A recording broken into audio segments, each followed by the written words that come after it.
It's the 1998 show. 1998 show.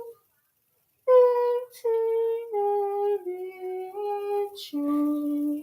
The 1998 show.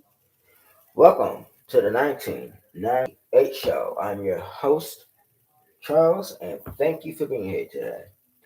Today, we're going to talk about pop culture, the news, and what's going on in the media. And our first media, Kerry Washington, on discovering her dad is not her biological father.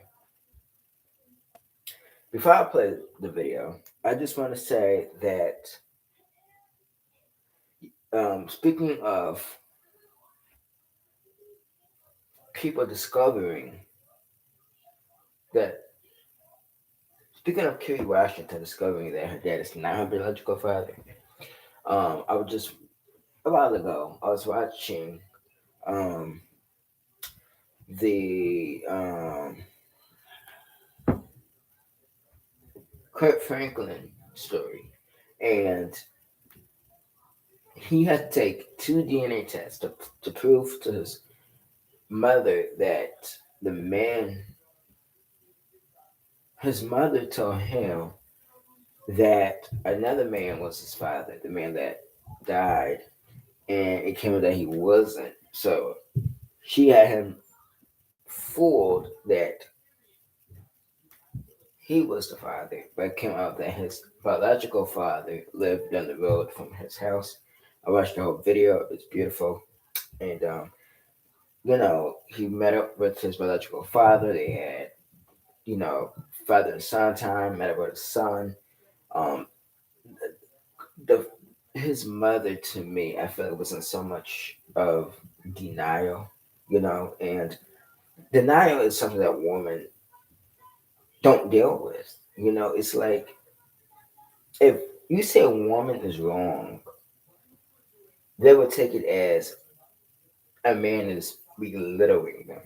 You know, Women don't take accountability for what they do and what they say, and I think that's what is wrong with the black community. We don't speak our mind because we're criticized when we do so, and so it was a beautiful video, and I want to shout out the legendary Kurt Franklin because it's it takes a lot to speak out against this type of stuff. And trauma is real when it comes to finding out who's really your father or who's really not your father. So back to the Kerry Washington on discovering her dad is not her biological father. The mother, you know, you gotta be truthful to your children because all you're doing is devastating your children. And I don't think it's right for you to devastate them like this. I just don't. And you gotta be more honest to your children. You gotta be more faithful to your children because they are your children. And if you lie to your children, guess what? Your children not gonna trust you no more. So here is let me play it, and then I'm gonna play it, and then just Kerry Washington discovering her. Um, One of the things that happens whenever somebody reads the book, they immediately start telling me their family secrets because every family has them. And I love that. It's a lot to hold space for. I'm like, oh, I got a lot of secrets now. But I'm so grateful because there is this phrase, you're as sick as your secrets. And I think there is some truth to that. There's so much healing and liberation in truth and in not feeling like we have to hide.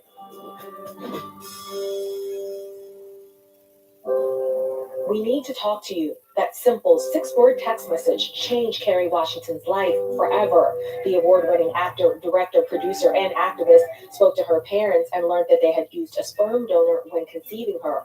The revelatory news that she was not her father's biological child sent Kerry on an emotional journey of self discovery that she's sharing in her new memoir, Thicker Than Water. I feel like I kind of got tricked into writing this memoir because originally I was on a show that was coming to an end after 7 seasons. And my original idea was to write a book about all of the things that that character taught me, because she did. She really changed my life. And being on that show changed my life. And so I sold this book idea that was like all of the things I learned from that experience.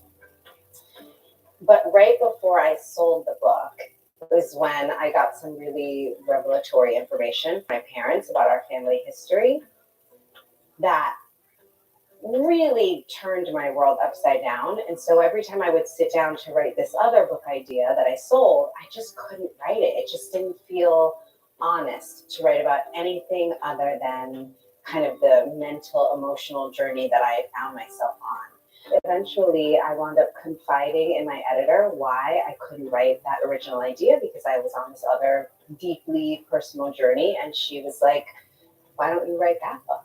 And so at first I didn't think I could, and then I decided to try because I thought maybe writing that book will actually help me make sense of some of the ideas that I'm grappling with and some of the memories and concepts and perspectives that I was sort of swimming through. I thought maybe I'll write it for myself, and if it feels like something I can share, I will.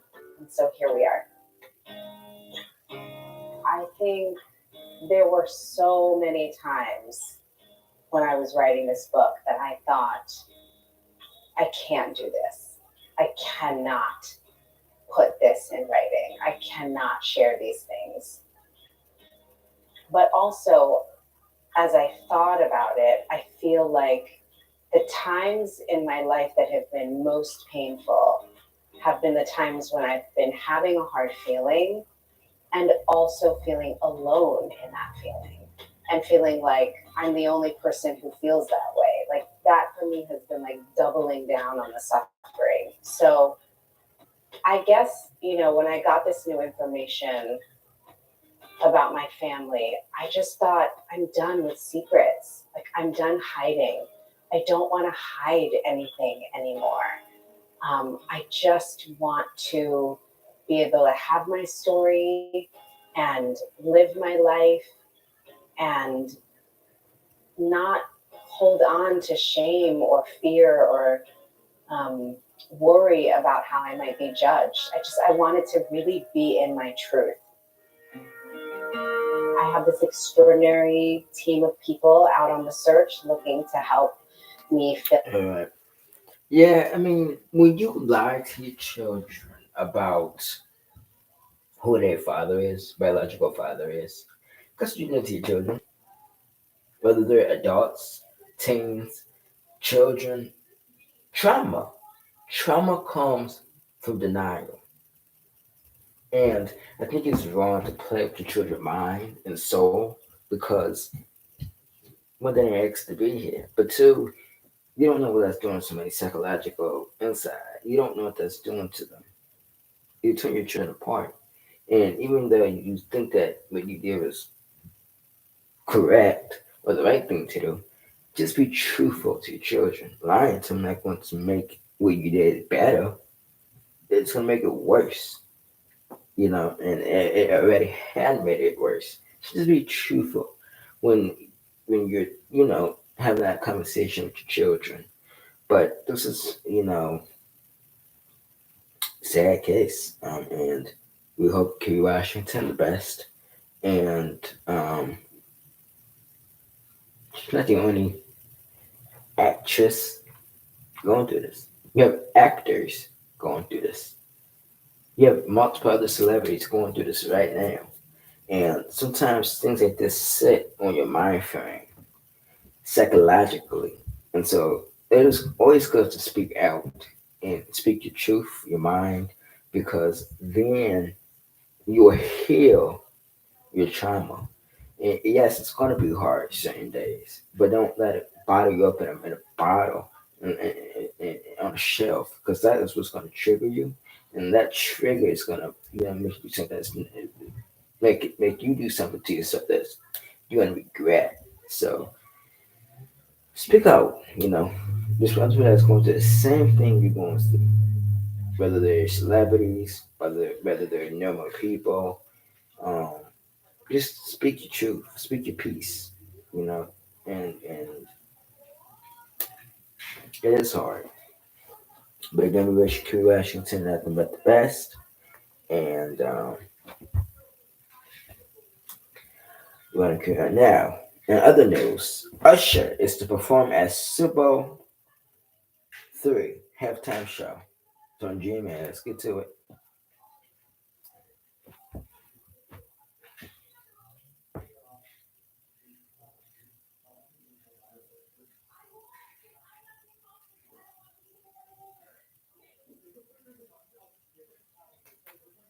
Down, down.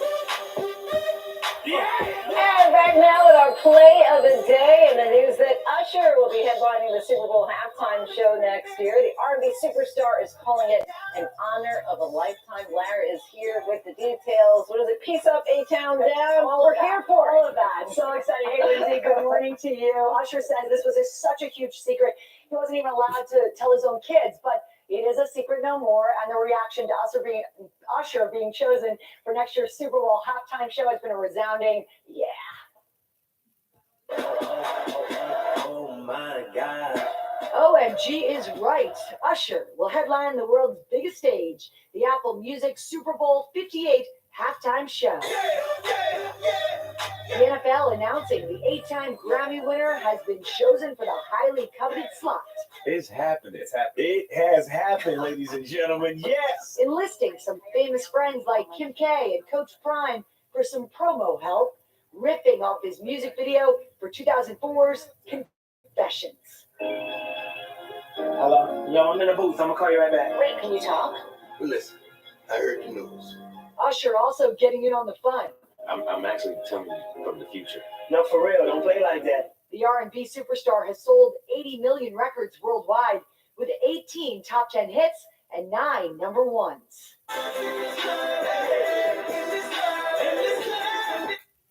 Alright, so that is Usher to perform at Super Bowl 3 halftime show. I'm very amazed, very happy, and as I said, that's an honor, because not a lot of people could get accepted to do this. Now, they did have Lizzo on the list, but they removed her because of the allegations of her abusing, allegedly, her backup dancers. Now, me personally, the reason I haven't spoke about this subject on any of my platforms is because I'll wait until everything come out. Because when you speculate on something, a lot of time it could be false, and it could be wrong, and then some stuff just takes time to cover, and so in the upcoming months and years, I would like to see upcoming months. I would like to see, you know,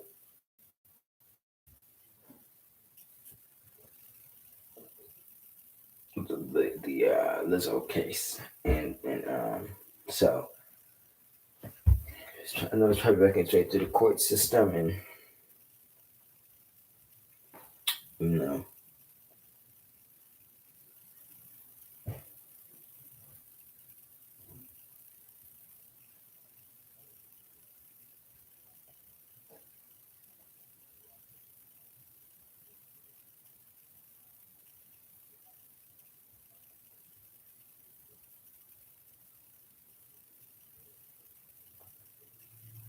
Hollywood returns to actor strike after writers reach tentative deal. You know, we should, in my opinion, I don't think we should be out here on the streets of Hollywood, um, you know, dealing with the actor strike. I think these producers who do these shows should agree with the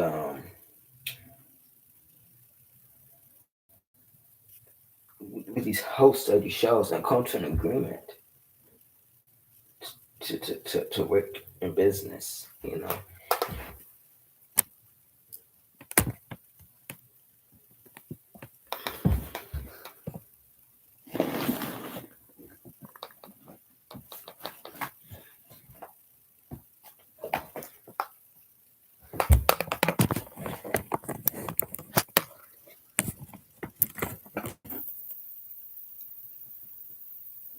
So yeah, dealing with the writer strike, I think there should be an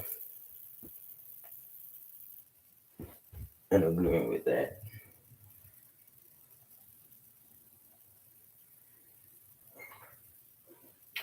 In other news, Trump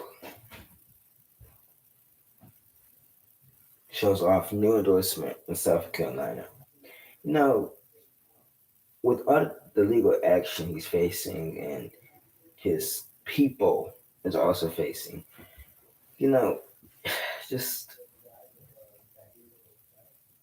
I think, especially when you're facing serious charges in court, you try to go all around the states and cities to campaign,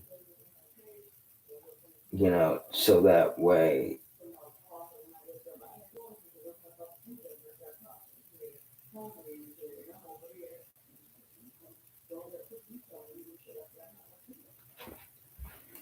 so at the end of the day,